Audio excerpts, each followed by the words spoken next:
c'est notre maison, quoi. Donc il faut que tout le monde s'y sente bien. Donc on y vienne pas reculons, mais au contraire, on y vient volontairement et avec la joie dans le cœur. C'est même fondamental.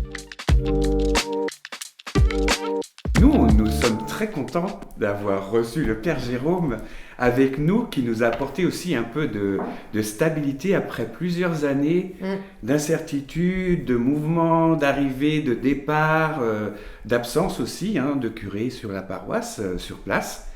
Donc pour nous, c'est une bénédiction d'avoir quelqu'un qui vient s'occuper de nous, puis surtout avec la compétence aussi du Père Jérôme. C'est vraiment... parce qu'on travaille en équipe, en fait, dans la paroisse. Donc, on a besoin, un moment, de savoir sur qui on peut compter, quoi. Et puis, de réunir les forces pour avancer. On se dit, enfin, on va pouvoir avancer vers quelque chose, quoi. On peut mettre des choses en place et ça fait plaisir de voir ça. Aussi pour les paroissiens, quoi. C'est ça, Et je complète, parce qu'on a eu, effectivement, toute la préparation de mise en place des nouvelles paroisses. On avait donc, on partageait notre curé avec le curé doyen qui était Karl Bassompierre. Donc il menait le tout de front. Et qui avait deux autres paroisses. Voilà, c'est ça, qui avait deux autres paroisses, plus le pilotage du comité, etc. Donc voilà, on a eu la chance de garder les mêmes, pour nous en tous les cas, la même circonscription, entre guillemets, les mêmes limites. La même configuration. La même configuration. Et la mise en place de cette nouvelle paroisse a coïncidé avec le départ du père Karl Bassompierre et l'arrivée du père Narcisse Adomont. Voilà. Donc il est arrivé en 2022 pour la mise en place des nouvelles paroisses. Ça aussi, c'était une bénédiction. Oui, absolument, parce que d'un frère étranger, c'était bien. Sauf qu'il a essayé de mettre des choses en place, mais un an plus tard, on lui a dit de partir. Il a été nommé à Challans.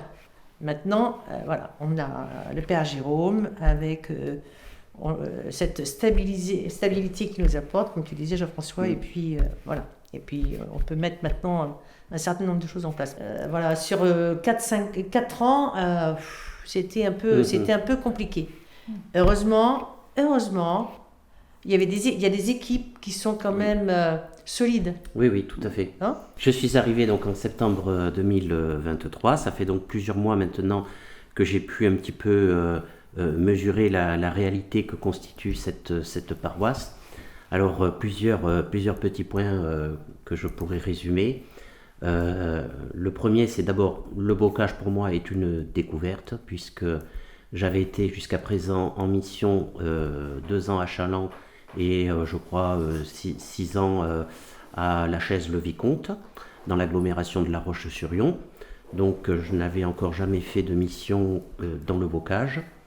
Et j'ai pu me rendre compte qu'ici, en fait, tout le monde se connaissait, contrairement aux autres paroisses où je suis passé. Le deuxième point, c'est à la fois la petitesse de la paroisse, mais aussi quand même la complexité.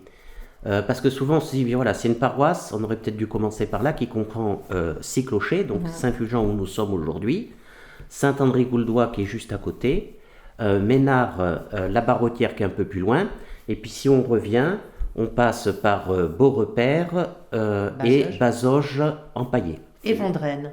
Et Vendrenne, bien sûr, voilà. Alors, complexité aussi, donc ça paraît petit, mais complexité aussi, parce que là, actuellement, nous avons 2 églises fermées en travaux, donc une temporairement, où on verra la fin des travaux d'ici 1 an, mais celle de Vendrenne, par exemple, c'est toujours pas le cas, malheureusement. Pour le moment, il n'y a pas de solution, il faut trouver des financements, ça coûte très cher, et on n'a pas de vision à moyen ou long terme, pour le moment.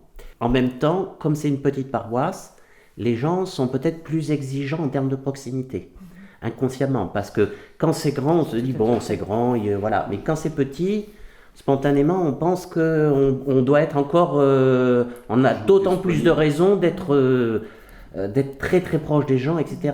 Or, ça peut être aussi un sujet de frustration, parce que malheureusement, on ne peut pas être partout. Donc, pour m'aider, j'ai 2 prêtres auxiliaires, le père Marie-Jo Seillet et le père Jean-Paul Mottet, mais qui ont tous deux plus de 80 ans. C'est pas non plus des prêtres à temps plein, encore assez jeunes, selon notre vocabulaire hein, dans l'Église, hein, puisqu'on est jeune prêtre jusqu'à 60 ans, sans doute. Donc, et ça, c'est le 3e point, c'est que lorsque je suis arrivé, j'ai découvert donc une paroisse qui est une communauté de communautés, finalement, selon l'expression du pape François, au sein de laquelle déjà les gens travaillaient entre clochers, voilà, entre communes. C'est le cas par exemple au niveau des équipes liturgiques, au niveau des organistes, au niveau des animateurs de chant.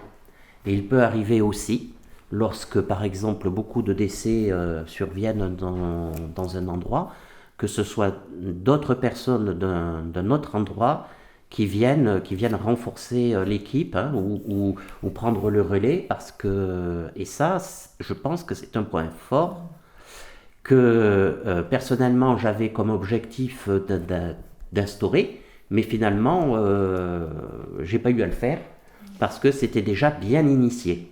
Voilà, donc il y avait vraiment une solidarité, je dirais missionnaire, entre les différents clochers de la paroisse. On va faire donc au niveau des temps forts de la préparation à la première communion, on va intégrer aussi les parents à la catéchèse des enfants, où je vais intervenir avec l'équipe, mais je vais vraiment intervenir plus spécifiquement à travers un enseignement dont les enfants pourront profiter, mais qui, à travers eux, s'adressera aussi aux parents. Et ensuite, le 2e stade, c'est l'intégration donc des enfants et des parents à la célébration de la messe dominicale, et notamment à travers le chant. Très simple, populaire. Par populaire, j'entends des chants que, une fois qu'on les a entendus 1 ou 2 fois, on est capable de les reprendre. Facile à mémoriser. Voilà, avec le refrain, rendons gloire à notre Dieu, ma bouche chante ta louange, le Seigneur vient, voilà. Oui, mais même des gens loin de l'église, peut-être, mais même des gens loin de l'église, eh ben, ils l'ont entendu 1 fois, 2 fois, 3 fois, ils sont capables au moins de reprendre le refrain. Parce que effectivement, à travers le chant, se développe parce que chanter, c'est prier 2 fois. C'est prier 2 fois, et puis le chant, c'est ce qui manifeste, d'où le mot cœur aussi, qu'on fait corps, cœur. Et ça, je pense que c'est très important parce que c'est terrible, je suppose, pour des parents d'être à une célébration de la messe. Bon, ils n'ont déjà pas l'habitude, et si en plus ils passent leur temps à regarder la feuille de chant en restant muets, ben je me dis, on rate quelque chose.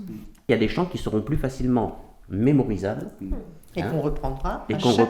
À chaque temps fort. Et chaque célébration. Et quand ils sont chantés par les enfants aussi, ça incite les parents, ça les encourage à reprendre, on fait les gestes ensemble. Et dans une assemblée, justement, faire quelque chose ensemble, pas simplement être passif, mais être acteur aussi, c'est très important. On a besoin de faire du lien. Dans une paroisse, justement, il y a 6 clochers. Et comment est-ce qu'on se rassemble? Qu'est-ce qui nous lie entre nous? Il y a eu cette idée, cette année, lancée par le Père Jérôme. Oui, ben c'est tous ensemble, bien sûr. Ouais, mais justement, de faire circuler une statue de la Vierge de Lourdes, qu'on appelait la Vierge pèlerine. Et comme nous avons 6 relais, en fait, on a mis une statue de la Vierge dans chaque relais, et on s'est dit la priorité c'est de la donner aux familles des enfants qui font leur première communion. Comme ça, ça donne une opportunité aussi à chaque enfant de se retrouver avec ses parents dans la famille. Ils reçoivent la Notre-Dame, la Vierge, donc on se réunit autour d'elle en famille, mais aussi on crée du lien parce qu'après on va la porter à une autre famille. Dont ils ont la liste. Oui, ils ont la liste, ils ont un petit peu le mode d'emploi. Qu'est-ce qu'on peut faire avec Notre-Dame chez nous, avec quelques prières aussi. Et nous avons trouvé que c'était une... Et alors, ce qui est formidable, c'est que on a eu des témoignages de mamans qui nous disaient « Ah, mais c'est génial, parce que Marie s'invite chez nous, ça nous oblige à prendre ce temps d'initiation de prière en famille. » Alors, ils n'ont pas dit le mot initiation, mais c'est ça derrière leur témoignage. Et surtout, ils disaient les enfants en parlent entre eux pour savoir chez qui elle ira et d'où elle vient. Et là, c'est là, comme disait Jean-François, ça crée du lien, et du lien, donc un sentiment d'appartenance. Voilà, c'est la Vierge qui circule dans notre communauté, chez tel, un tel. Et chaque famille a ensuite gardé un petit souvenir, une carte, etc.